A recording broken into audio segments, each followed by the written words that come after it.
Bienvenidos a este viaje a través del tiempo. En este video veremos quién era Gonzalo Guerrero. Acompáñanos en este recorrido y descubre los misterios y maravillas de esta era histórica. Pero antes, no olvides suscribirte, es gratis.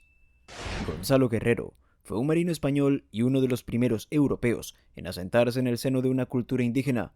Es un personaje controvertido porque se asimiló y llegó a ser un jefe maya durante la conquista de Yucatán. Fue especialmente belicoso contra los conquistadores, por lo que fue conocido por sus compatriotas como el Renegado. Se sabe que nació en Palos de la Frontera, en la octava década del siglo XV, contemporáneo a Vicente Llanes Pinzón, cuando este fue como capitán de la Carabela Niña en la expedición colombiana. Gonzalo Guerrero fue más soldado que marino y aparece como arcabucero en la conquista de Granada en una campaña que culmina el 2 de enero de 1492, cuando las tropas de los Reyes Católicos, comandadas por Gonzalo Fernández de Córdoba, el gran capitán, rinden al rey Boabdil de Granada y ponen fin a 8 siglos de poder islámico en la península ibérica. Como arcabucero, siguió al gran capitán de Nápoles, donde España inicia su influencia en Europa y sus ejércitos van conformando las unidades que luego llegarían a ser los famosos tercios españoles. En 1508, difuntos ya la reina Isabel y Cristóbal Colón, Fernando el Católico decidió recuperar parte del poder político que había cedido a los Colón en las capitulaciones de Santa Fe el 17 de abril de 1492, pues su gobierno había generado muchas revueltas y enfrentamientos, y al mismo tiempo acelerar la exploración y conquista de tierra firme, eludiendo el pretendido monopolio colombino e invitando a todo aquel que tuviera los recursos y disposición para hacerlo. Alrededor de 1510, Gonzalo Guerrero fue con Diego de Nicuesa a América, viéndose allí inmerso en las fratricidas luchas por el poder entre los españoles. El gobernador Ojeda y Nicuesa tramitaron al mismo tiempo cédulas de posesión de tierra firme, por lo que se convirtieron en rivales.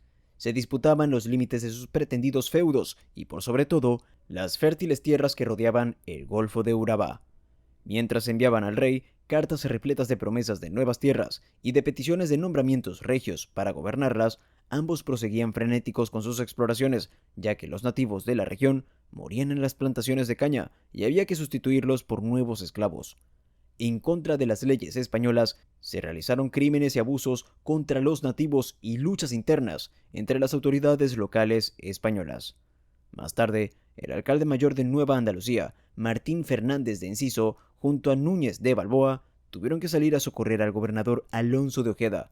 Ojeda, junto con 70 hombres, había fundado en Nueva Andalucía el poblado de San Sebastián de Urabá, una precaria instalación que fue, en realidad, un efímero fuerte en la zona donde hoy en día se encuentra el municipio de Necoclí, localizado en la subregión de Urabá, en Colombia. No obstante, la proximidad de numerosas comunidades nativas belicosas que usaban armas venenosas con las cuales hirieron en una pierna a Ojeda, decidió al gobernador a volver a la Española, dejando la ciudad a cargo de Francisco Pizarro, que en ese momento era un soldado en espera de que llegara la expedición de Enciso.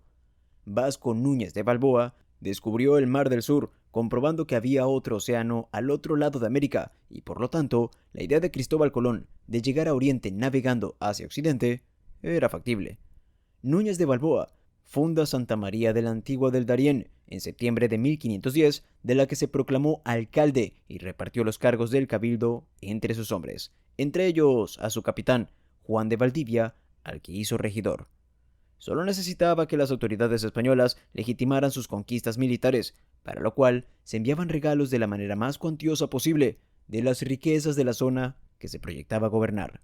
Gonzalo, con Juan de Valdivia, capitán de Núñez de Balboa, que era enemigo de Nicuesa, va desde Darién a la isla Fernandina, en Santo Domingo, como oficial a cargo de los esclavos y la tripulación de la nao Santa María de Barca, armada en Almería. Gonzalo pretende ver a Diego de Almagro en la Española y presentarle una recomendación de Nicuesa para ser oficial en el galeón San Pelayo de Antequera. Parten de Darién el 15 de agosto de 1511, con buen tiempo, pero al amanecer del tercer día de navegación se desató una gran tormenta. Vientos huracanados dañaron la embarcación, mientras olas gigantescas barrían la cubierta, cuando más tarde la nave encalló. Habían naufragado en los bajos de las víboras o de los alacranes, frente a las costas de Yucatán. Solo 20 personas, 18 hombres y 2 damas, sobreviven en un pequeño batel sin provisiones, donde por desesperación llegarían a beber sus propios orines. Únicamente llegarían 8 a la costa de Yucatán, donde entraron en tierras de los Cocomes. Jerónimo de Aguilar fue la principal fuente de esta historia, ya que junto a Gonzalo Guerrero fueron los únicos supervivientes. Los Cocomes se enfrentaron a los sobrevivientes del naufragio, donde 4 de ellos fueron ejecutados mientras el resto fue encarcelado.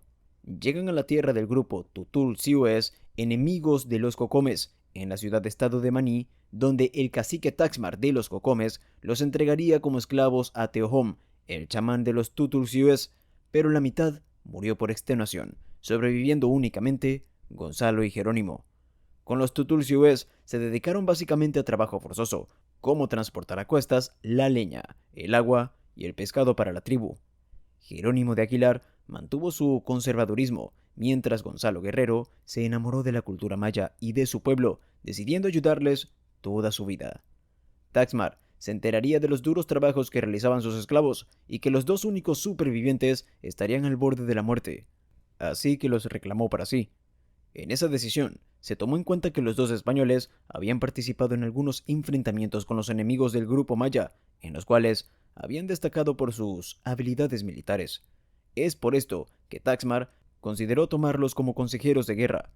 Gonzalo les enseñaría diferentes formas de ataque y defensa, diversas formaciones en cuadros y columnas, lo que incluyó criterios del cómo no todos los combatientes tenían que pelear en forma cerrada y desordenada, ni al mismo tiempo, sino relevándose en las líneas, lo mismo que atacar por los costados, para alternar combate y descanso a fin de no agotarse antes que los enemigos.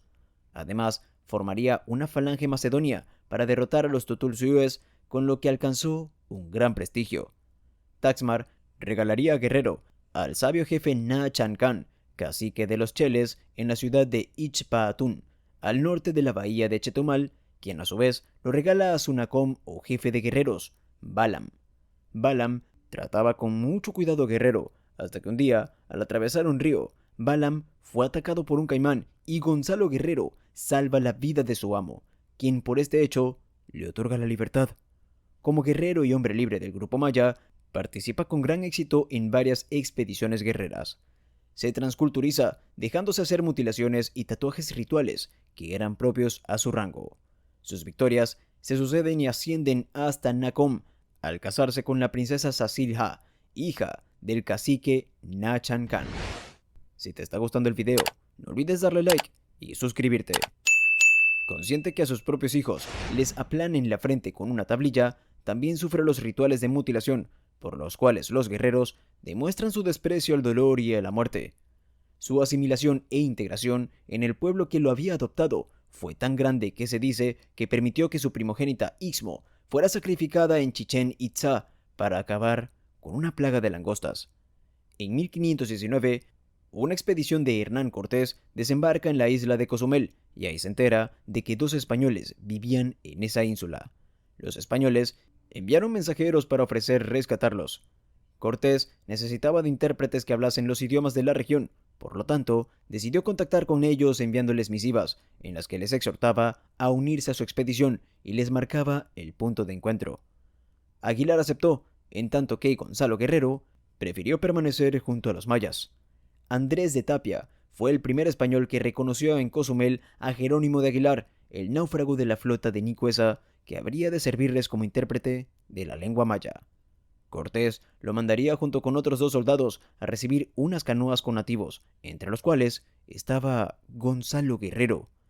Gonzalo rechazaría regresar con varias expediciones españolas y lucharía durante los combates para expulsar a Grijalva en 1517, a Francisco Hernández de Córdoba en 1518 y a Cortés en 1526.